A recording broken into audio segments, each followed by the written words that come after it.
In the 21st century, the battlefield no longer begins with a rifle shot. It starts with a signal ping, an algorithmic directive, a set of coordinates transmitted to a machine that doesn't breathe, doesn't fear, and never asks why. The war in Ukraine, now past its third year, has evolved into something far more than a clash between two nations. It has become the largest live-fire experiment in drone warfare, autonomy, and artificial intelligence the world has ever seen. By the end of 2024, nearly 2 million drones had been built in Ukraine. Of those, at least 10,000 were equipped with experimental AI systems commissioned directly by the Ministry of Defense. These are not simply remote-controlled toys. These are fully integrated battlefield platforms, capable of autonomous navigation, target identification, and mission execution, thanks to onboard processors that do not rely on large-scale centralized models, but rather on lightweight, low-cost chips trained on tightly curated datasets. Let's put that into context. Traditional drone operators, often young soldiers with backgrounds in gaming and little combat experience, can typically manage only one high-stress mission at a time. But these small AI units, sometimes no bigger than a household blender, can process targets up to 2 kilometers away, distinguish between decoys and real enemy vehicles, and adjust course mid-air without waiting for human commands. They are fast, efficient, and expendable. The implications for warfare are staggering. Autonomous drones reduce the workload on human operators already overwhelmed by fatigue and battlefield stress.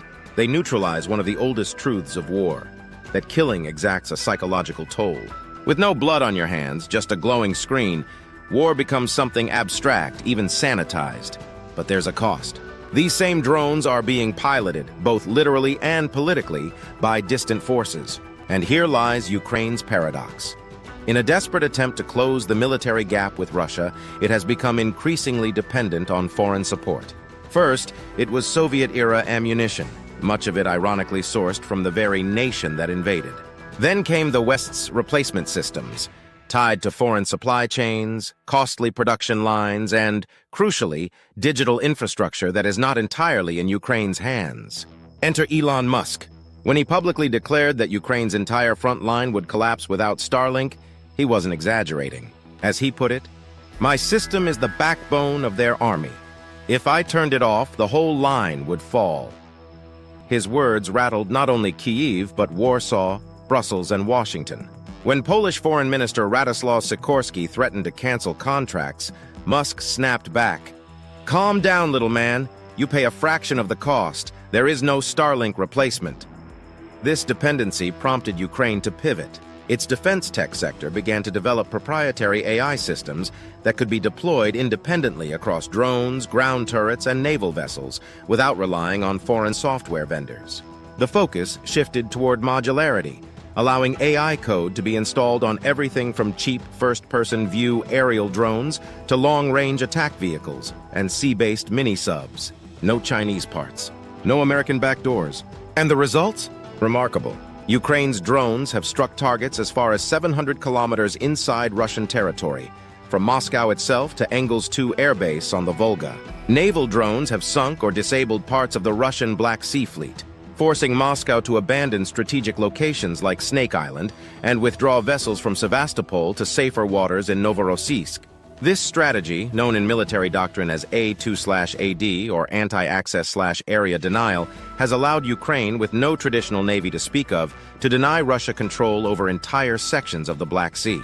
The 2022 sinking of the Moskva cruiser by Neptune cruise missiles was only the beginning. The real game changer has been the swarms of unmanned surface vessels, cheap, fast, remote-controlled, and now increasingly autonomous. Meanwhile, Turkey has taken notes. In 2023, the Turkish Navy launched the TCG Anadolu, the world's first drone carrier. Equipped to host the Bayraktar TB3, successor of the infamous TB2 that helped Ukraine stall Russia's early invasion, the ship represents a full commitment to unmanned warfare.